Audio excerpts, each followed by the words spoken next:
Alright, kakaibang vlog ito 'no, tungkol ito sa mga vlogger na ginagamit ng mga politiko.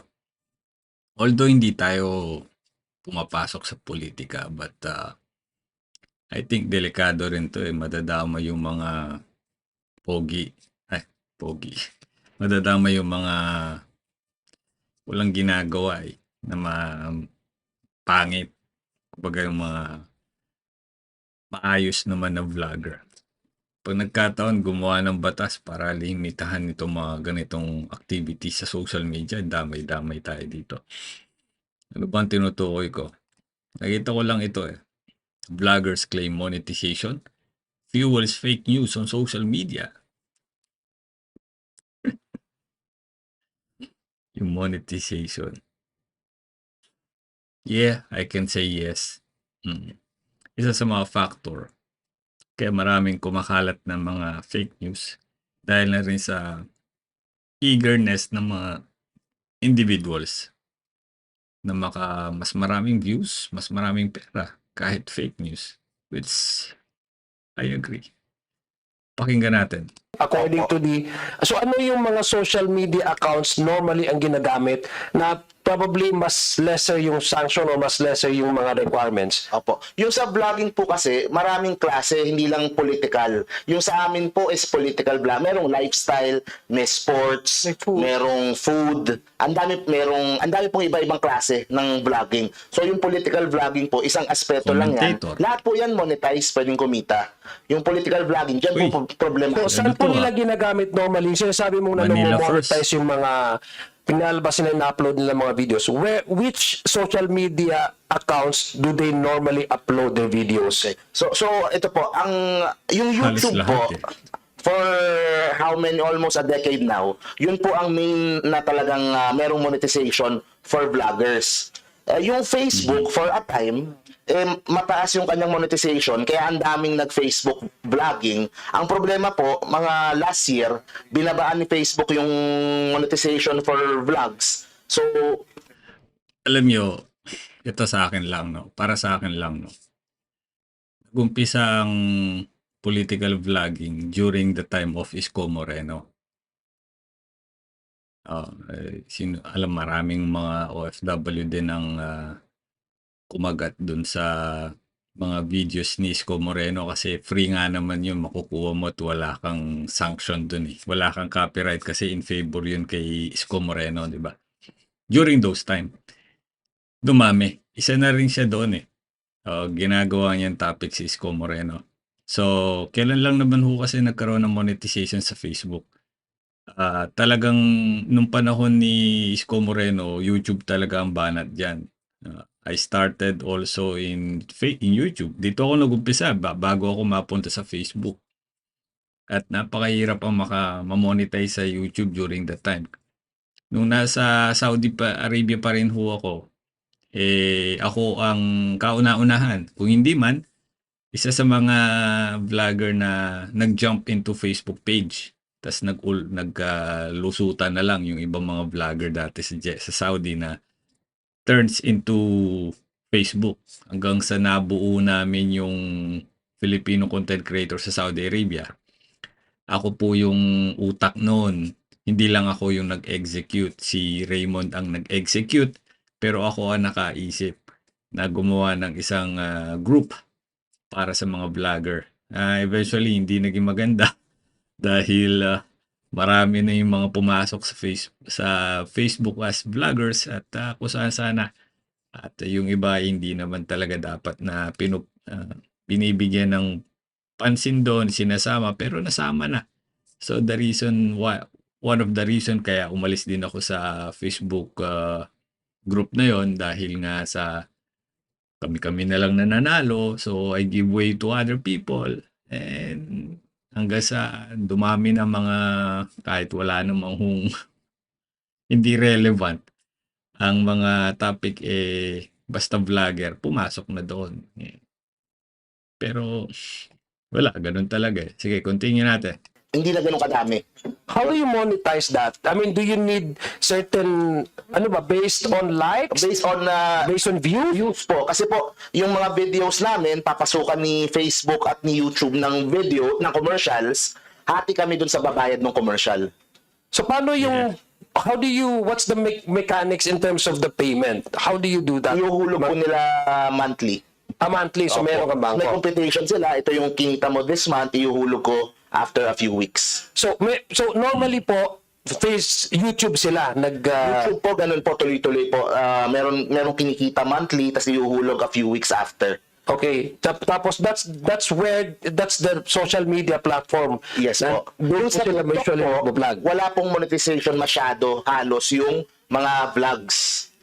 Wala po. Pero ang pinagkaiba kasi sa TikTok, mas nagva-viral yung mga posts. So ang daming mas makakakita. Kung ang objective mo is maikalat yung iyong politiko or yung advocacy, sa TikTok po, mas naikakalat po nila. Kaso wala pong monetization Ang yung mga TikTok? videos. Opo. Wala silang, yes, Ma'am Malu. Sir, if I may, just to correct the impression, monetization, you really have to conform with the requirements. So, hindi yun Sakto. immediate. If you reach a Sakto. certain number of followers or views, they will Sino to? trigger an instruction to you monetize. So it's up to you to monetize or not. In my case, in my personal Facebook page, I have received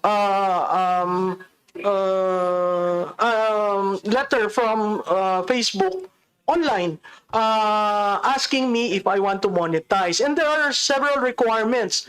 You have to get your TIN, you have to, it's so tedious Okay. that I do not monetize. In Facebook, again, it's the views. If, for example, you run 10 seconder, 30 seconder, and you get a high of, let's say, 1,000 to 2,000, you need to, again, register. But they will come up with your, oh, ito na yung nasa iyo, ha, but you cannot get this, it is only part because you need to register. So not everyone is knowledgeable of the need to register. The other way of earning is to send hearts, stars. So, I mean, it's a very intricate manner so that if you have free time and you don't have a job, it's the easiest. And you love talking, you love taking videos, that's the easiest. So now you have Generation Alpha really on it. The difference in TikTok is that they can grab any content, even from Sakto. mainstream media, and repurpose it as their content without copyright violation. Okay, so Yun ang pangit sa TikTok. Yun ang pangit sa TikTok. Okay. Repurpose na hindi sila for example, gaya ng ginagawa ko ngayon. So, yung ginagawa ko po ngayon is fair use ang tawag. Fair use na kung saan pwede mong gamitin ang video na to upang magbigay ng komentaryo. Wala akong problema doon. Hindi to makaka-copyright. Okay? Hindi to makaka-copyright. O hindi to pasok sa copyright. Kasi it's a more on commentary. Okay? So, fair use po ang tawag doon. Hindi kagaya ng mga tao na buong video, kinuha, in-upload as repurpose, wala silang ginawang, halimbawa, komento or something. Yun yung copyright talaga yun. 'Di ba? Pero, depende sa owner kung ika-copyright niya yun or hindi. yes, gusto ko lang po itanong, di ba kanina sabi nyo, there are also the process where you get money from your uploads and your contents is based on views and based on followers, hindi ba? Ito sa mga followers, halimbawa sa Facebook, yung Facebook ba, they don't care whether these followers are AI operated or mga trolls ito, basta as long as you've reached a certain number of followers. Sir, actually, Or organic ito. makikita ng Meta yan. So, That's ibig why sabihin, they alam have nila. that analytics. If you open your page, there is a dashboard where you can see the analytics, and they can break it into who is following, from where, etc. Man, ang simple lang ng tanong ni Congressman posible ka pa rin ma-monetize even if mga troll sa mga followers mo. Usong-uso sa Facebook yung, anong tawag dun? Follow to follow kung tawag nila doon, follow to follow. Nag-umpisa yung follow to follow, galing yan sa YouTube eh. Kasi during my time, uso din dati sa amin yung sa YouTube uso din sa YouTube yung sub to sub, ika nga. Manood ka ng konting oras, tapos subscribe ka, click mo yung bell, blah blah blah, and then like, comment ka. Ganun yung galawan sa YouTube during my art time eh. So bago ako magkaroon ng pero hindi ko pinasok yun Hindi ko pinasok yun.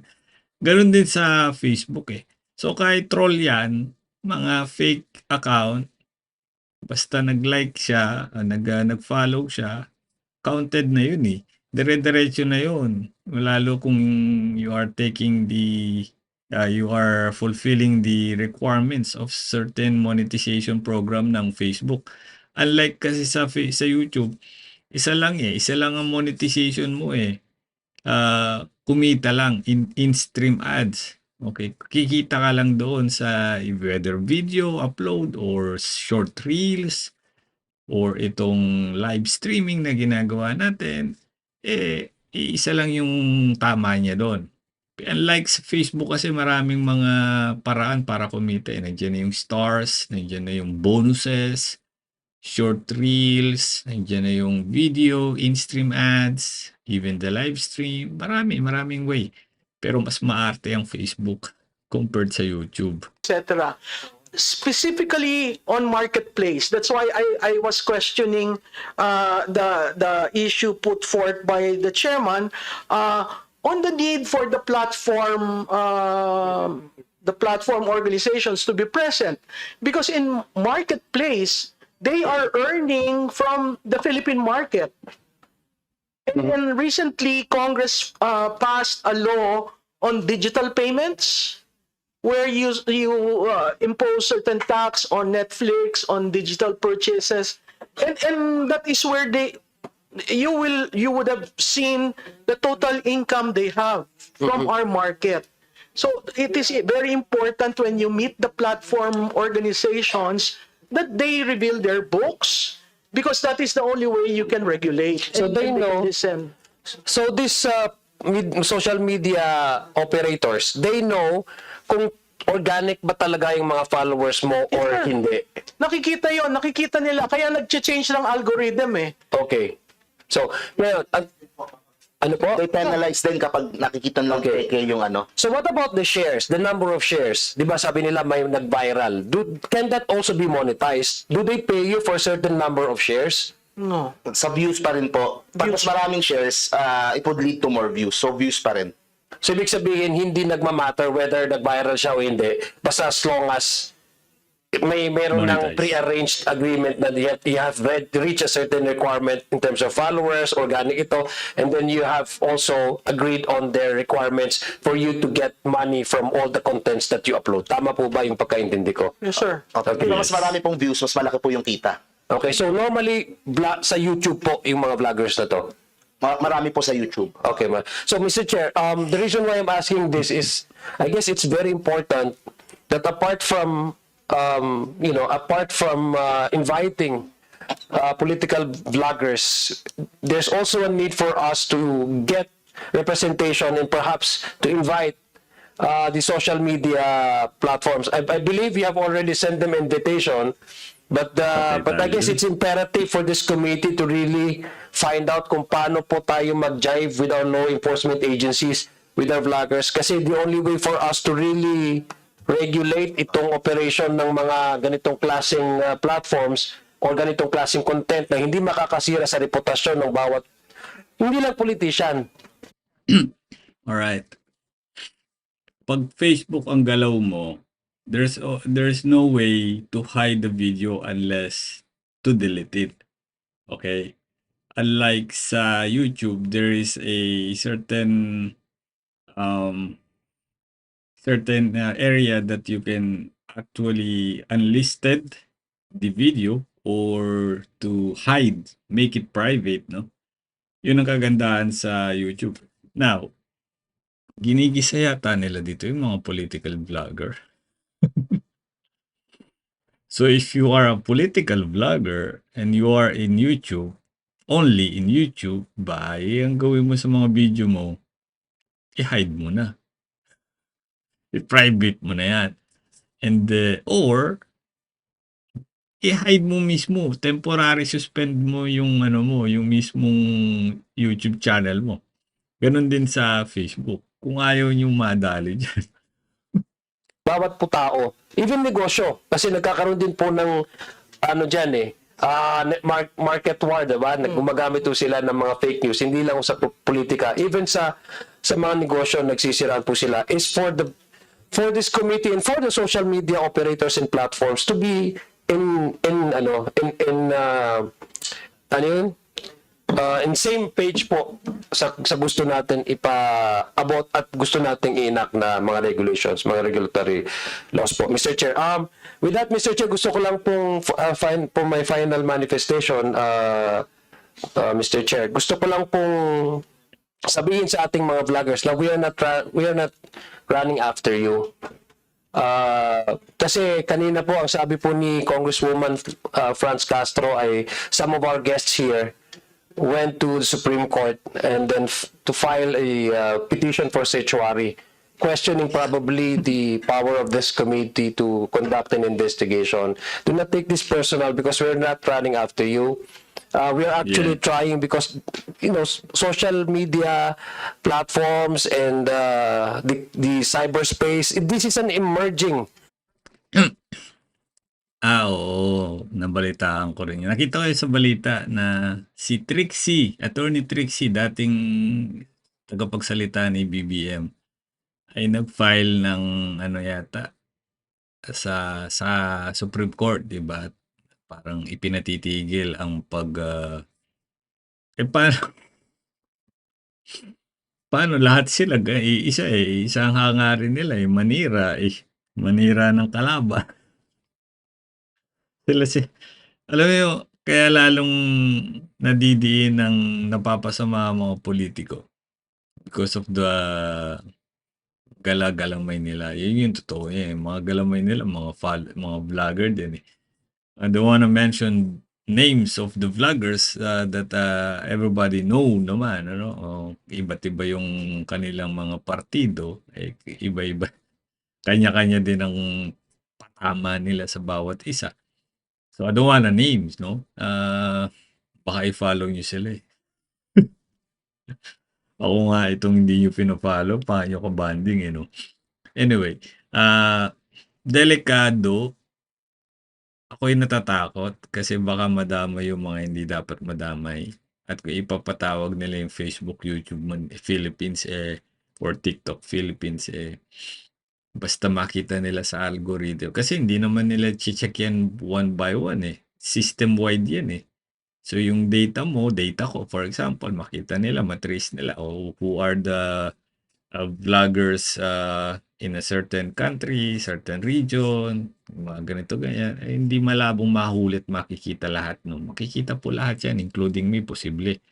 So, nakakatakot kasi yung political vlogging maraming mga journalist ang binaril na lang hindi malabong mangyari yung sa mga vlogger. Industry and community.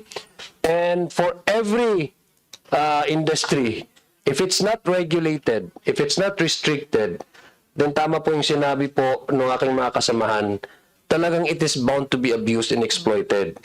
Ayaw naman natin na at the end of the day, tayo yung magsisisi. So, just to our message to all our guests who did not appear in this committee, lalo na ang Pilipinas ay isa sa pinaka-aktibong bansa sa social media. Okay. Mas marami ang nasa social media ngayon. Okay. Habang kumakain. Diba? Habang gumaganon. Ano ba? Exercise. Ano mga nasa isip nyo? Nasa kubeta. Diba? Tutulog na lang. Sa cellphone pa, inabot na alas 4. Diba? Inabot na ng alas 2 ng madaling araw. Parang ako. Ito yung oras ko. 1:57 in the morning. Hindi, kararating ko lang po kasi sa galing trabaho at actually kakakain ko nga lang din po ng Indomie. Wala tayong choice kaya nag-Indomie na lang tayo. Kararating ko lang galing trabaho at diretso ako sa recording. I'd like to guarantee to you na hindi po kami, we're not running after you individually. We want your participation. We want you to give us your input so that we can craft a more responsive piece of legislation para maiwasan po natin yung pag-proliferate po ng hindi tama at maling balita po sa publiko. Marami pong salamat, Mr. Chair, for the opportunity. Thank you, Ms. Tikia, and thank you, Congressman Adjong. The last Those vloggers na wala naman hong ginagawang masama ay hindi matatakot na ipatawag. Kaya lang yung mga taong ginagamit ng mga politiko, matatakot yan lalo't kung hindi nila alam ang sasabihin nila doon pag sila'y kinastigo. Maraming way para kumita. Gamitin natin ang social media sa tamang paraan at mas safe na pamamaraan. Hindi sa, alam niyo na, okay lang naman, banatan nyo talaga yung kanilang ginagawa. Pero babanatan nyo buong pagkatao ng mga politiko, abay pasok yan sa cyber libel. Okay? Pero kung binanatan mo lang is yung the way na ginagawa niya, yung trabaho niya, as a public servant, wala namang sabit doon. Pero kung babanatan mo at may konting mali siya ang pagbanat mo, naku, matakot ka na. Anyway, God bless everybody. Makita-kita tayo mamaya sa YouTube Live. Okay, mabuhay kayo.